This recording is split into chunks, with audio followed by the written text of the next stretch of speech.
చేస్తున్నారు ఆయన. ఓట్లకి అయితే అడగటానికి వస్తున్నారు కానీ ఓట్లు అడగటానికి వస్తున్నారు కానీ ఏం చేశారు ఆయన అంతరాత్మ ఆయనకి తెలియాలి. మనం ఏం చేసాము ఏంది, వాళ్ళని ఓట్లు అడగటానికి వెళ్తున్నాం, మనం ఏం చేసాము వాళ్ళకి అనేది ఆయనకి ఉండాలిగా. బాపట్ల అభివృద్ధి ఏం జరగలేదా మరి? బాపట్ల అభివృద్ధి జరిగిందంటే ఆయన ఉంటున్న స్థావరం ఆయన డెవలప్ ఆయన చేసుకుంటున్నాడు. ఆయన ఉళ్ళు గోపురాలు ఆయన ఉంటున్న ఒక 4-5 కిలోమీటర్ల వరకు రోడ్లు డెవలప్మెంట్ చేసుకుంటున్నారు. పక్కన ఆ 4-5 కిలోమీటర్లు దాటిన తర్వాత ఏం చేశారో చూడండి మరి మీరు వచ్చి. 4-5 కిలోమీటర్ల వరకు ఆయన ఉంటున్న దాంట్లో వరకు చేసుకుంటున్నాడు లోకల్ వరకు. మళ్ళీ ఆ 4-5 కిలోమీటర్లు దాటిన తర్వాత చూడండి ఎట్లా ఉన్నాయి రోడ్ల పరిస్థితి.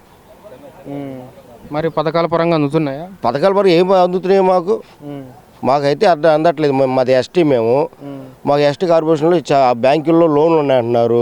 ఇప్పుడు వాడు కూడా మాకు ఒకటి అందలేదు, ఒకటి చేయలేదు. ఓట్లు వచ్చి అడిగేటప్పుడు మట్టుకు మీకు అన్నీ చేస్తాము, రుణాలు ఇప్పిస్తాం, అన్నీ చేస్తాం